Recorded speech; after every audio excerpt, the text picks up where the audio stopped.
आज की ऑफलाइन की कोचिंग की सबसे बड़ी समस्या ये है कि चेहरे और होते हैं और वहाँ पर किरदार कोई और ही निभा रहा होता है। मेंटरिंग का मतलब क्या है, जब आप रास्ता भटकोगे तो मैं आपको वापस ट्रैक पर लेकर आऊँगा, वो रास्ता गलत है, इस रास्ते पर चलो, और जब तक तू नहीं चलेगा तब तक मेरे साथ खड़ा होगा। एग्जाम क्रैक होगा मेंटल एनर्जी के दम पे, सेक्सुअल से नहीं होगा और फिजिकल से भी नहीं होगा।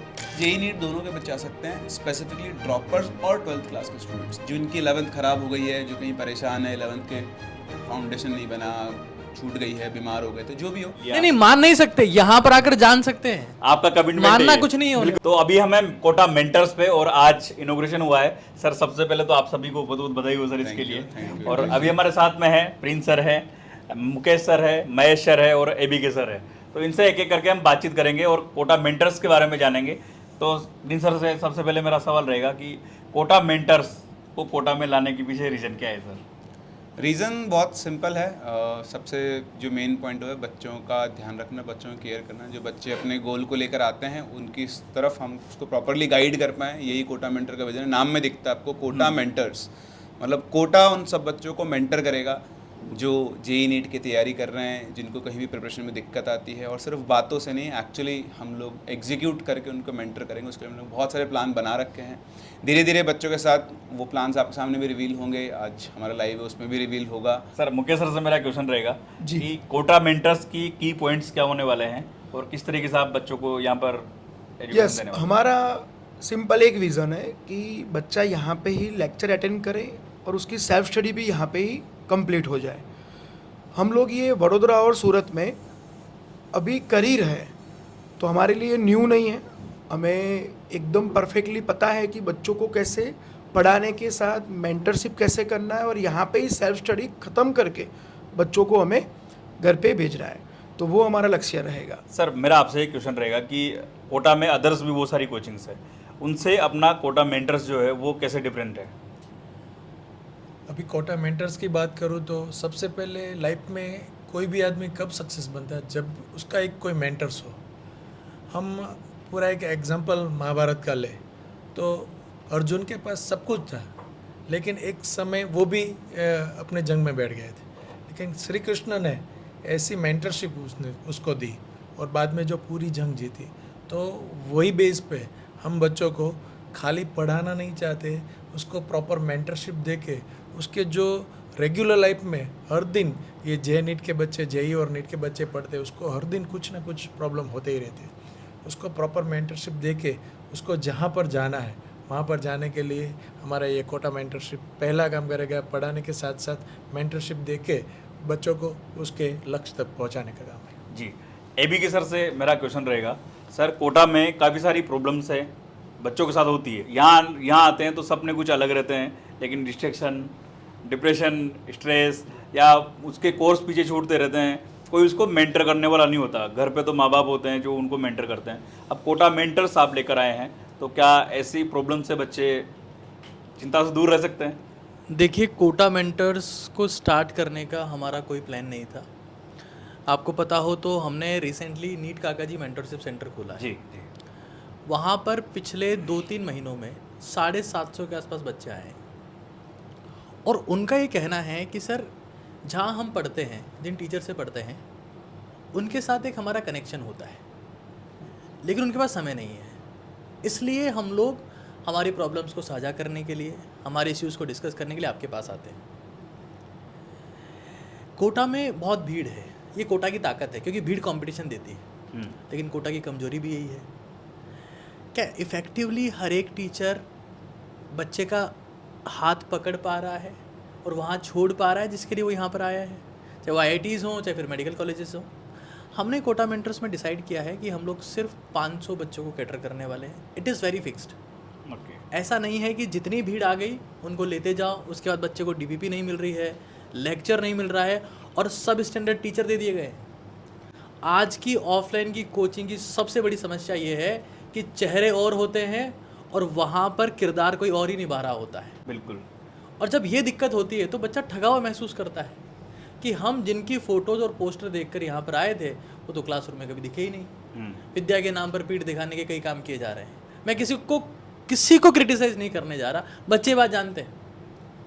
इम्पॉर्टेंट ये है कि जो लोग कैमरे पे पढ़ा रहे हैं जो लोग यूट्यूब पर पढ़ा रहे हैं, जो लोग ऐप्स में पढ़ा रहे हैं, अगर वही लोग क्लासरूम में दिखते हैं, बच्चे लिमिटेड होते हैं, हर एक बच्चे को प्रॉपर मेंटोर किया जाता है, हर एक बच्चे से पर्सनली मिला जाता है। मैंने आपको बताया जैसे आधार कार्ड होता है, राशन कार्ड होता है, वोटर कार्ड होता है, हम मेंटरशिप कार्ड हर बच्चे को देने वाले हैं।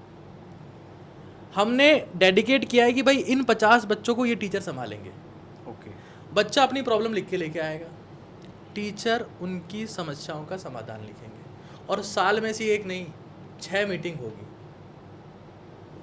अखिलेश जी, मैं आपसे पूछना चाहता हूँ कि आप मुझे बताइए कि अगर किसी बच्चे को साल में 6 बार संभाल लिया जाए, मुझे याद है जब मैं नीट की तैयारी कर रहा था, मेरे पेरेंट्स ने मुझे सिर्फ एक बार बात की होगी, एंड दैट वाज एनफ। एक बार संभालना भी काफ़ी होता है। अगर 6 बार बच्चे को संभाल लिया जा रहा है, आज जब हम लोग ऑनलाइन टीच करते हैं, ऑफलाइन टीच करते हैं, आप हमारे बच्चों से पूछिए, वही सिस्टम यहाँ इम्प्लीमेंट करने वाले हैं। एक नेगेटिव कमेंट, एक नेगेटिव फीडबैक, क्योंकि YouTube is free for everyone, whatever they want to say they can say. बिल्कुल। अगर वहाँ पर एक सिग्निफिकेंट पॉजिटिव फीडबैक है, इसका सीधा मतलब है students are extremely satisfied, and that's what we are trying to do in the Kota mentors. और हमारा गोल सिर्फ यही है कि जो भी बच्चा हमारे पास में आ रहा है उसको पर्सनल टच फील हो।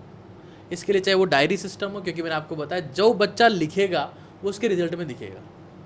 हम लगातार उसको मेंटोर करेंगे, चाहे वो मेंटरशिप कार्ड के थ्रू हो, चाहे वो डायरी के थ्रू हो, चाहे वो टेस्टिंग सिस्टम के थ्रू हो, चाहे वो टेक्नोलॉजी के थ्रू हो, और चेहरे वही होंगे जो कैमरे पे दिखते हैं। मतलब ये मान सकते हैं बच्चे कि अगर कोटा मेंटर्स में अगर एडमिशन ले लिया, नहीं, मान नहीं सकते, यहाँ पर आकर जान सकते हैं। आपका कमिटमेंट मानना कुछ नहीं है, बिल्कुल बिल्कुल। कोटा मेंटर्स का एक कमिटमेंट है कि यहाँ पर एक बार आपको सौंपने के बाद बच्चे की पूरी मेंटरिंग जो है पूरे साल भर की, पूरे सेशन की, वो आप करेंगे। एक्चुअली इसमें क्या होगा, एक लूप बनेगी, बच्चा, पेरेंट और हम। जी।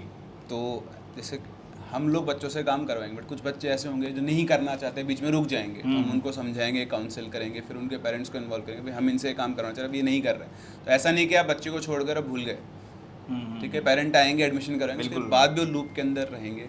सर ने से कहा कि हम टीचर्स को एक सर्टेन नंबर ऑफ स्टूडेंट्स देंगे, तो ऐसा नहीं कि बस देख के हम भूल गए। वो टीम बनेंगी, हमारी 5 टीम्स बनेंगी, हर टीम में 100 बच्चे होंगे जिनका हम केयर कर रहे होंगे।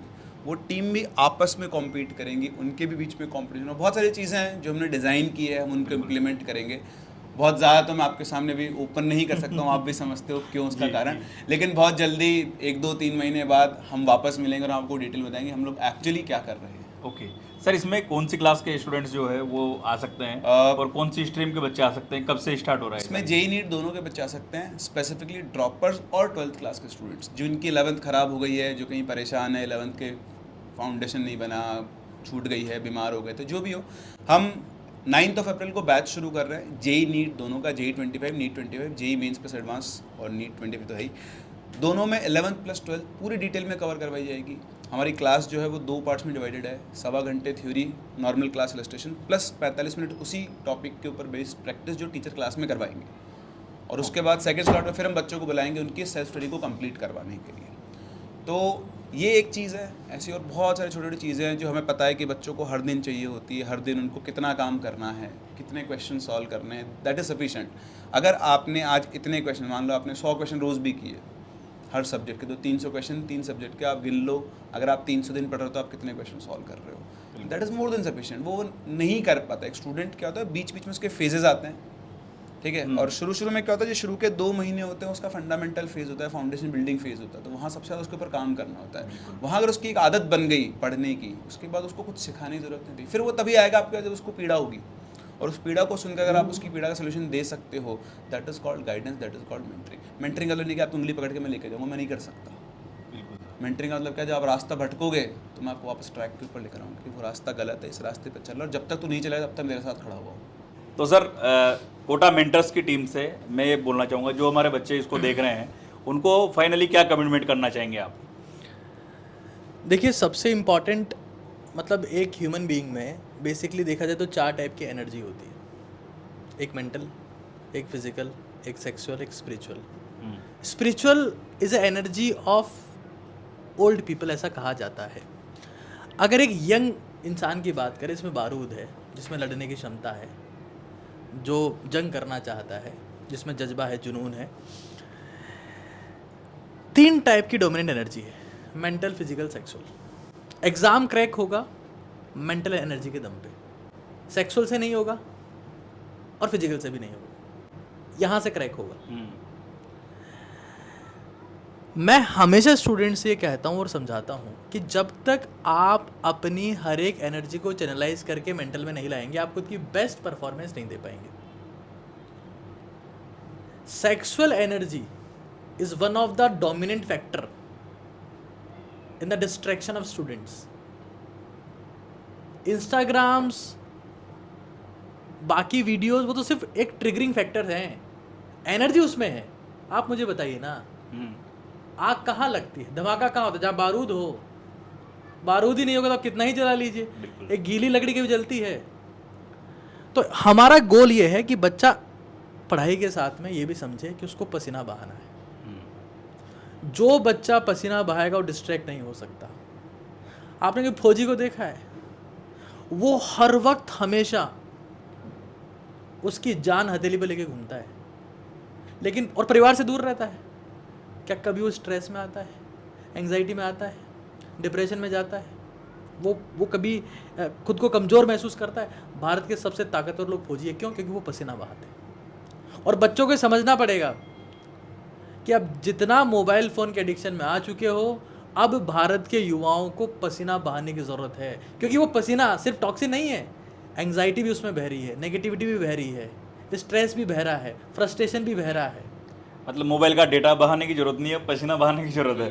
नहीं, आजकल सर यंग एज में और भी बच्चे बहुत सारे काम करते हैं, शायद मुझे इस वीडियो में डिस्कस नहीं करना चाहिए, बट अगर वो पसीना बहाएंगे तो truly mentally, physically, sexually, spiritually हर फॉर्म में स्ट्रांग हो पाएंगे और खुद की एनर्जी को चैनलाइज कर पाएंगे, जो एग्जाम क्रैक करने के लिए रिक्वायर्ड है। सर मैं ये कह रहा हूँ कि अभी कई सारे बच्चे हम देखते हैं जो, और कई ऐसे कोर्सेज भी देखते हैं जो वन शॉट कोर्सेज हैं, मतलब व्हाट्सएप पे हम पढ़ा देंगे, अलग ही यूनिवर्सिटीज़ चल रही है, मतलब बहुत शॉर्ट में 15 दिन में ये पूरा कोर्स करवा देंगे। तो ये कहाँ तक सही है, कहाँ तक गलत है?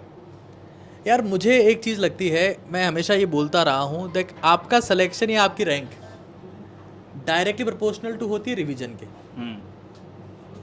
आपने कितनी बार रिवाइज किया, और इनवर्स में होती है नंबर ऑफ रिसोर्सेज के। मेरा ये मानना है कि मान लीजिए अगर नीट के सिलेबस में 90 चैप्टर्स हैं, मान लेते हैं 90 चैप्टर्स हैं, जेईई के सिलेबस में मान लेते हैं 70-80 चैप्टर्स हैं। अगर आपके पास कोई सा भी चैप्टर एक पेज में नहीं है तो आपके दिमाग में नहीं आएगा। अगर आप किसी चैप्टर को, बुक को बंद करके रिवाइज नहीं कर सकते तो आप एग्जाम में परफॉर्म नहीं कर सकते। कंटेंट को लिमिटेड करना है, कहीं भी पढ़ रहे हो, वन शॉट से पढ़ रहे हो, गन शॉट से पढ़ रहे हो, इस बुक से पढ़ रहे हो, उस बुक से पढ़ रहे हो, समरी निकाल लो, निचोड़ निकाल लेते हो अगर उसका आप, तो उसका कोई तोड़ नहीं है। तो इम्पॉर्टेंट यही, आप कहीं से पढ़ो यार, कंटेंट मस्ट बी हियर। क्योंकि मुझे लगता है कि किताब खोल के बेवकूफ़ लोग पढ़ते हैं, जिसके दिमाग में किताब को बंद करने के बाद भी कंटेंट है, उसका सिलेक्शन होता है। ओके, तो सर ये रही बच्चों सर से बातचीत, और ये आपको यहाँ पर मिलने वाले हैं आपकी मेंटरशिप के लिए, और आप बिल्कुल यहाँ पर आकर विजिट कर सकते हैं, देख सकते हैं कि एक्चुअल में क्या लेकर आ रहे हैं। क्योंकि प्रिंस सर ने भी काफ़ी सारी चीज़ें हाइड करके रखी है जो आपको यहाँ आने के बाद ही पता चलेगी, है ना? वो मजबूरी है। अच्छा, तो इसके लिए आप अगर चाहें तो हमने डिटेल्स जो है वो डिस्क्रिप्शन में दे दी है, ताकि इनसे कॉन्टेक्ट वगैरह हो सके आपका। ठीक है, तो आई होप इस वीडियो से कोई ना कोई हेल्प आपको जरूर मिली होगी। मिलते हैं अगले किसी वीडियो में, तब तक के लिए जय हिंद।